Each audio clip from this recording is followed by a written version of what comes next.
sur Espagnol tout simplement.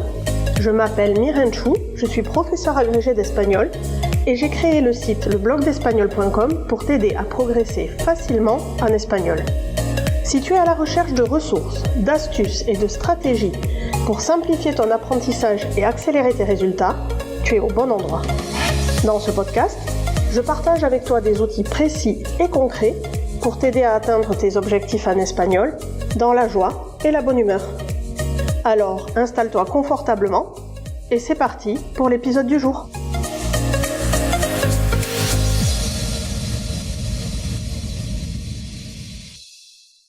Hola, bonjour, j'espère que tu vas très bien. Pour ma part, ça va bien et je suis particulièrement ravie de te retrouver pour cet épisode de Espagnol tout simplement. Aujourd'hui, on va s'intéresser à un aspect culturel, à savoir les stéréotypes sur les Espagnols. Ils ont la vie dure, ils sont parfois alimentés par des clichés persistants véhiculés à travers le monde. Qu'en est-il vraiment ? Dans cet épisode, nous allons explorer quelques-uns de ces stéréotypes, essayer de démystifier certaines idées préconçues et surtout de démêler le vrai du faux. Prêt ? C'est parti !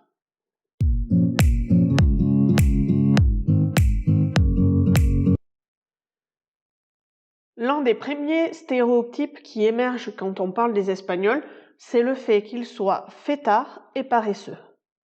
En effet, l'image des Espagnols comme un peuple festif et très enclin à la paresse est largement répandue.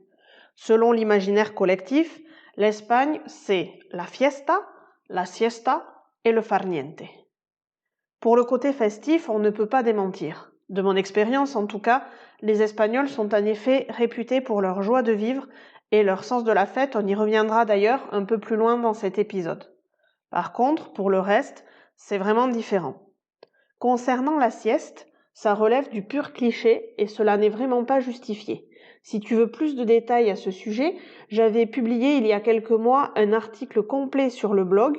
N'hésite pas à aller y jeter un coup d'œil, je te mettrai le lien de cet article dans les notes de cet épisode. Concernant la paresse aussi, les données révèlent une réalité bien différente de ce que l'on peut croire.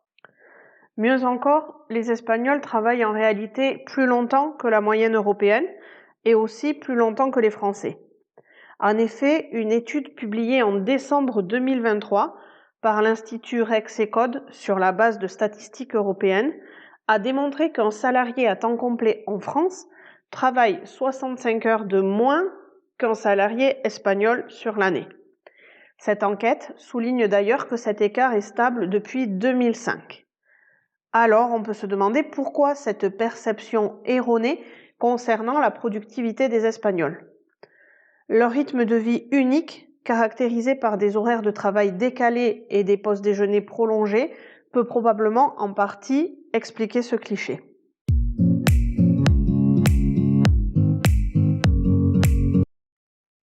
Passons maintenant au second stéréotype qui émerge quand on interroge les gens sur les Espagnols.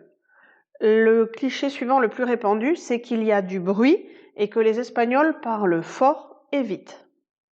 Si je caricature un peu, je dirais que pour les francophones qui ne maîtrisent pas la langue espagnole, entendre parler en espagnol peut ressembler à un charabia débité à la vitesse de la lumière et en volume maximum. Séparons les choses et commençons par le débit de parole. Là, pour le coup, ce n'est pas un cliché ou un stéréotype. Une étude très sérieuse, réalisée par des chercheurs de l'Université de Lyon, confirme scientifiquement cette impression de vitesse. Les experts ont comparé le débit de parole de locuteurs natifs de 7 langues distinctes, dont l'espagnol et le français, en mesurant précisément, pour chacune de ces langues, le nombre de syllabes prononcées par seconde. Et devine quoi ? Les Espagnols se retrouvent en tête du classement avec une moyenne impressionnante de 7,82 syllabes par seconde. Ils sont juste derrière les Japonais qui, eux, parlent à 7,84 syllabes par seconde. Et nous, les francophones, on se retrouve à la 10e place avec une moyenne de 7,18 syllabes par seconde. Impressionnant, non ? Donc, ce n'est pas juste une impression que les Espagnols parlent vite. Les faits scientifiques sont là pour le corroborer. Mais attends, ce n'est pas fini. Cette étude nous révèle aussi une autre observation captivante. Peu importe la vitesse de chaque langue, chacune transmet la même quantité d'informations dans un laps de temps donné. Autrement dit, ces résultats suggèrent une corrélation entre le débit élevé d'une langue et sa densité sémantique. Cela permet donc de nuancer cette idée que l'espagnol est une langue plus rapide que le français, puisqu'au final, la quantité d'informations transmises pour un temps donné reste la même dans chaque langue. C'est notamment pour cela qu'il reste possible de doubler un film espagnol en français sans problème majeur. De plus, il faut garder à l'esprit que le débit de parole peut fluctuer en fonction de divers paramètres, notamment le locuteur, sa culture et le contexte de la prise de parole. De même, notre perception de la vitesse de parole est fortement influencée par notre maîtrise de la langue. Et plus tu maîtriseras la langue espagnole, moins tu ressentiras cette impression de vitesse lorsque tes interlocuteurs hispanophones s'adresseront à toi. Pour la vitesse, on est d'accord, ce n'est pas un cliché. Et le bruit alors, est-ce un mythe ou une réalité ? Parmi les stéréotypes qui ressortent auprès des étrangers qui évoquent les Espagnols, il y a très souvent le volume des conversations. Alors, à quel point les Espagnols ont-ils une voix qui porte ? Et pourquoi diable parlent-ils aussi fort ? Eh bien, derrière ce volume sonore, il y a toute une histoire. En effet, l'Espagne n'est pas vraiment le pays de la tranquillité. Elle détient même le titre peu glorieux de pays le plus bruyant d'Europe. Entre le bruit du trafic, les travaux, les klaxons des scooters et les sirènes de police, c'est un peu la cacophonie permanente. Du coup, pour se faire entendre, les Espagnols ont juste appris à s'adapter à leur environnement bruyant et ont développé ce talent naturel pour parler haut et fort en permanence. Et là non plus, ce n'est pas juste une impression. Des études ont démontré que le volume sonore d'une conversation en espagnol à voix haute peut atteindre 80 décibels contre un maximum de 65 décibels en français. En résumé, les Espagnols ont bien une voix qui porte, c'est un fait, et cela s'explique parce qu'ils ont grandi dans un environnement où le bruit fait partie intégrante du quotidien. Donc finalement, certaines idées que l'on se fait collectivement des Espagnols sont plutôt justifiées, et c'est bien le cas pour la vitesse et le volume de la parole des Espagnols.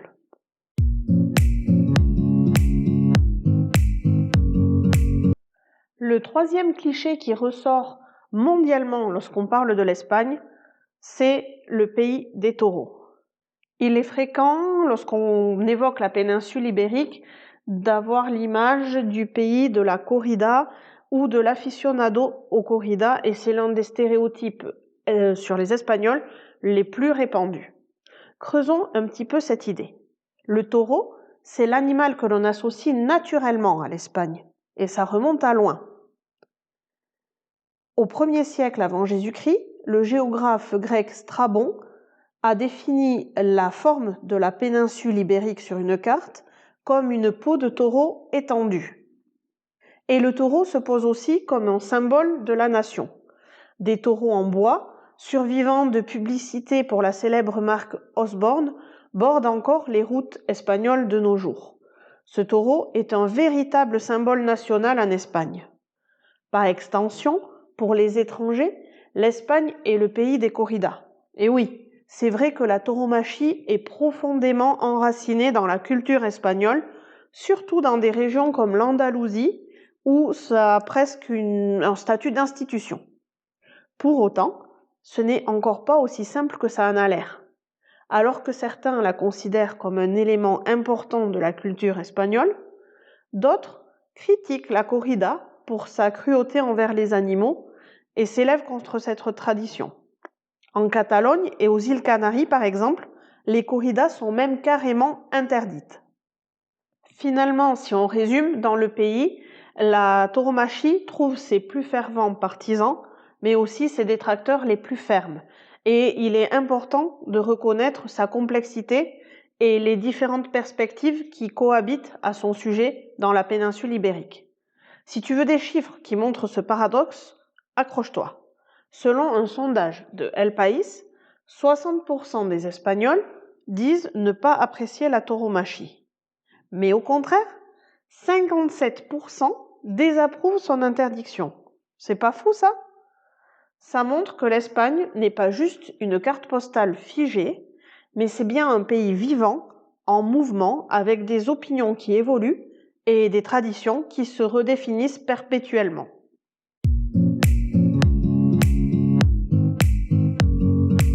Un autre stéréotype sur les Espagnols, ils sont souvent associés à des traditions religieuses catholiques riches et vibrantes.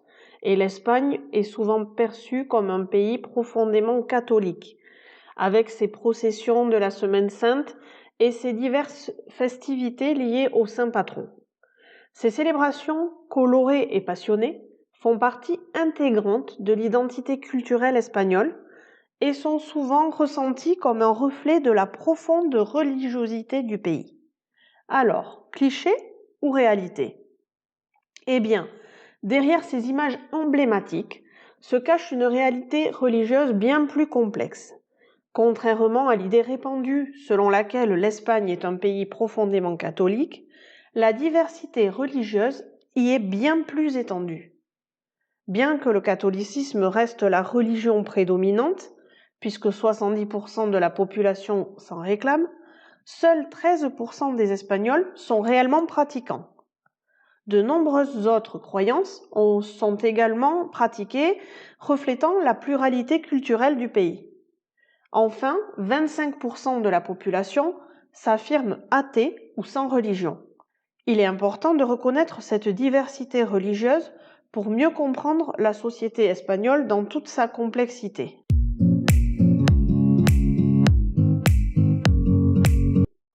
Un autre cliché fortement répandu sur l'Espagne est celui d'un pays de soleil aux températures méditerranéennes toujours douces. L'Espagne est souvent perçue comme un petit paradis climatique, mais pourtant, la réalité est bien plus complexe. En effet, la géographie variée de l'Espagne lui confère une diversité climatique remarquable en offrant une multitude d'expériences aux voyageurs. Au sud, en Andalousie, les étés sont bien caractérisés par des températures brûlantes qui dépassent souvent les 40 degrés Celsius, tandis que les hivers sont généralement doux et agréables. Cependant, dans les régions montagneuses du nord, comme les Pyrénées, les hivers sont rigoureux avec d'abondantes chutes de neige. Loin des stéréotypes habituels sur les Espagnols, offrant des paysages alpins spectaculaires et des possibilités infinies pour les sports d'hiver. Les îles Canaries, situées au large de la côte ouest africaine, bénéficient, elles, d'un climat subtropical avec des températures douces toute l'année. Ça en fait une destination prisée pour les vacances hivernales. À l'opposé, les régions côtières du nord, comme la Galice, sont plus tempérées et connaissent des précipitations abondantes tout au long de l'année, ce qui favorise une végétation luxuriante et des paysages d'une grande beauté.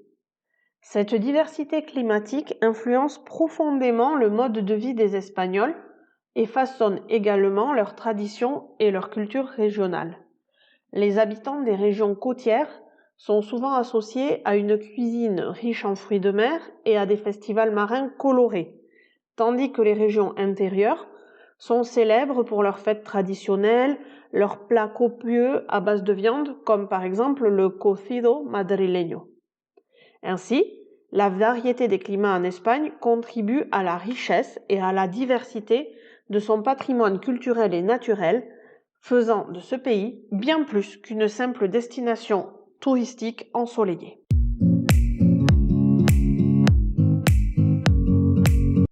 Je ne peux pas clore cet épisode de podcast sans évoquer les derniers stéréotypes sur les Espagnols qui me viennent en tête, les stéréotypes gastronomiques, notamment la paella et la sangria. Là encore, on est complètement dans le cliché typique des stéréotypes sur les Espagnols. Cette idée reçue est complètement infondée. En effet, si la paella et la sangria font bien partie du patrimoine culinaire espagnol, ce serait vraiment erroné de croire que la richesse gastronomique du pays se limite à cela. Bien au contraire. Si tu t'aventures à explorer la riche palette de saveurs de la gastronomie espagnole, tu vas régaler tes papilles. Des côtes ensoleillées de la Galice aux terres fertiles de Valence, l'Espagne regorge de délices culinaires uniques, imprégnées de tradition et de passion. À Barcelone, tu peux par exemple plonger dans l'univers des tapas, où chaque bouchée offre une explosion de saveurs, des croquettes de jambon ibérique aux fameuses patatas bravas épicées. D'ailleurs, si tu veux apprendre à réaliser ces fameuses patatas bravas, rien de plus simple, tu trouveras la recette sur le blog. Je te mets, comme d'habitude, le lien de la page dans les notes de cet épisode. Pour les amateurs de fruits de mer, le Pays Basque et la Galice offrent par exemple une abondance de trésors marins. Des coquilles Saint-Jacques succulentes aux crevettes à l'ail, en passant par le fameux pulpo à la gallega. Et on n'oublie pas non plus le fameux gazpacho andalou, typique de la région de l'Andalousie, ou son cousin germain, un peu moins connu mais à mon sens tout aussi succulent, le salmorejo. Attention, la gastronomie espagnole ne se limite pas aux régions côtières. Dans l'intérieur du pays, les montagnes regorgent de délices rustiques comme le célèbre cocido madrilène, un plat réconfortant à base de pois chiches et de viande savoureuse. Les régions montagneuses proposent une palette assez vaste et impressionnante de charcuterie. Il y en a pour tous les goûts. Mon conseil, si tu es un fin gourmet, lors de tes voyages en Espagne, explore les marchés animés, savoure les spécialités locales et surtout plonge dans un univers culinaire inoubliable à travers les traditions et les saveurs de l'Espagne. De la table familiale au restaurant étoilé, chaque repas est une célébration de la richesse culturelle et gastronomique de ce pays et il y a vraiment de quoi se régaler, quels que soient tes goûts.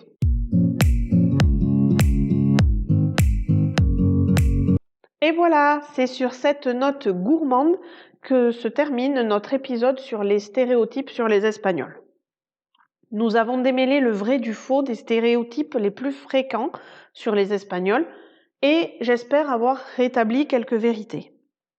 Souviens-toi qu'il est essentiel de prendre du recul par rapport à ces clichés et de reconnaître la diversité et la complexité de ce pays fascinant. En démystifiant les généralisations simplistes, tu pourras mieux appréhender la richesse et la variété de la culture espagnole. L'Espagne ne peut en aucun cas se résumer à des préjugés figés. C'est plutôt un kaléidoscope de traditions, de paysages, de modes de vie et de spécialités culinaires. Chaque région a sa propre identité culturelle, gastronomique, climatique, contribuant ainsi à la mosaïque culturelle de ce pays vibrant. Que tu sois attiré par la passion de la danse flamenco, par la saveur enivrante d'une paella valencienne ou par la majesté des Pyrénées enneigées, l'Espagne offre une expérience diversifiée et inoubliable à tous ceux qui la visitent. Alors, n'hésite pas à explorer davantage cette terre de contraste et à plonger dans son histoire fascinante et ses traditions vivantes. En fin de compte, c'est en découvrant la véritable Espagne, loin des idées préconçues, que tu pourras réellement en apprécier toute sa splendeur. Si tu as envie de me raconter une de tes expériences en Espagne ou de me parler d'un cliché que je n'ai pas évoqué dans cet épisode, c'est avec plaisir, n'hésite pas à m'envoyer un petit mail ou à me contacter en DM sur les réseaux sociaux. Si cet épisode de podcast t'a plu et que tu penses qu'il peut être utile à quelqu'un d'autre, n'hésite pas à le liker et surtout à le partager sans modération. C'est comme ça que tu m'encourageras à produire d'autres épisodes et que tu feras grandir et croître ce podcast. On se retrouve très prochainement pour un autre épisode de Espagnol tout simplement. En attendant, cuídate y hasta pronto.